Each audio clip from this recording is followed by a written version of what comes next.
most people never or almost never experience a gap in the stream of mind. So the mind is like a river that pulls you along.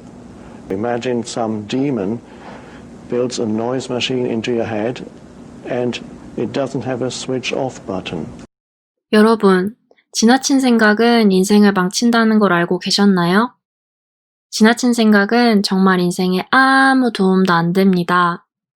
생각을 많이 하면 용기가 들어와야 될 자리에 생각이 비집고 들어오니까 사람이 참 우울해지거든요.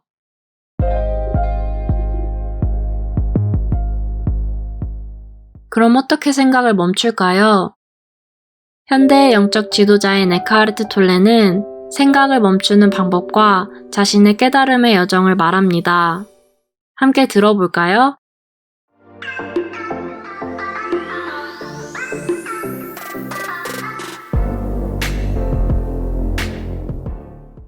The first step is stand back inside yourself, take one step back and observe what the mind does. So you become the observer of your mind.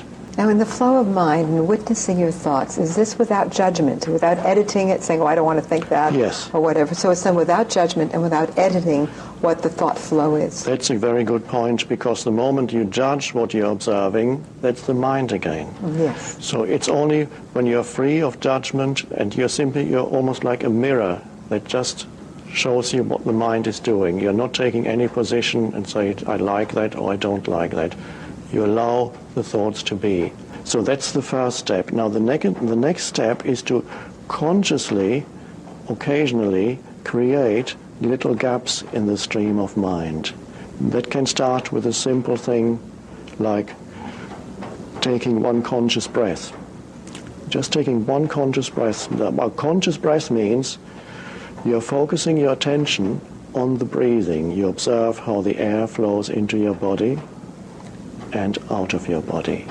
And this is just one example, is you take a conscious breath.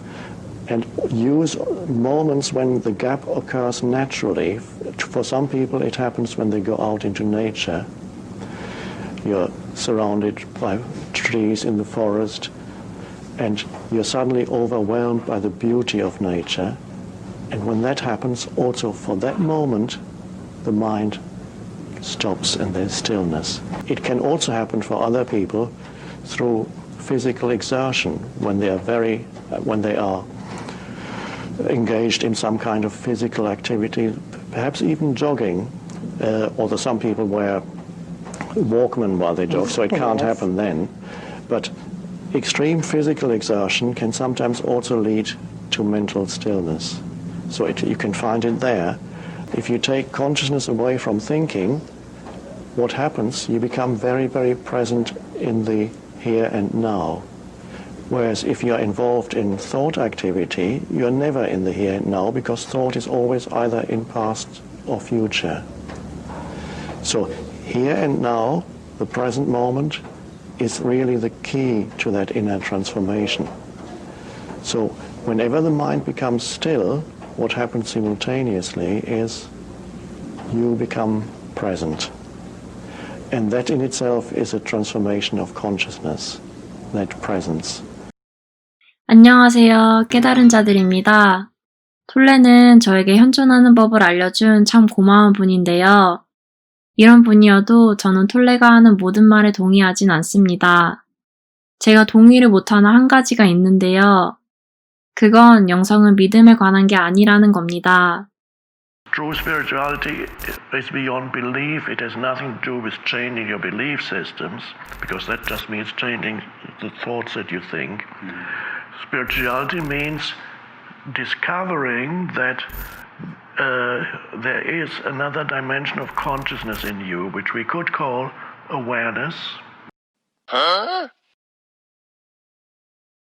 저한테 영성은 지혜를 찾아가는 여정이고, 그 여정에서 제가 깨달은 지혜 중 하나는 제 믿음이 제 인생을 창조한다는 거예요. 그래서 저는 영성이 믿음에 관한 게 맞다고 생각합니다. 영성에서 많이 쓰이는 마음먹기에 달려있다 이 말도 사실 그 말이거든요. 너의 믿음을 바꿔라. 그리고 지금까지 안 좋게 봤던 걸 이젠 좋게 봐라. a lot of problems bound to face, bound to happen. However, most of these problems essentially our own creation. Therefore, logically, we also have the ability to minimize these problems, or some cases to overcome these problems. 저의 여정에서 저는 그렇게 이해했고, 저도 굉장히 많은 믿음 바꾸기들을 하면서 제 인생이 정말 많이 편해졌어요. 생각 비우기도 톨레가 말한 다양한 방법들도 다 시도해보시고, 그게 잘 안 되면 자신의 믿음 바꾸기도 추천드립니다. 믿음을 바꾸고 받아들이면 걱정이 되던 것도 이제 생각이 안 나거든요. 그게 더 이상 나한테 큰일이 아니니까요. 믿음 바꾸기 영상도 곧 올릴게요. 그럼 다음에 봐요. 안녕!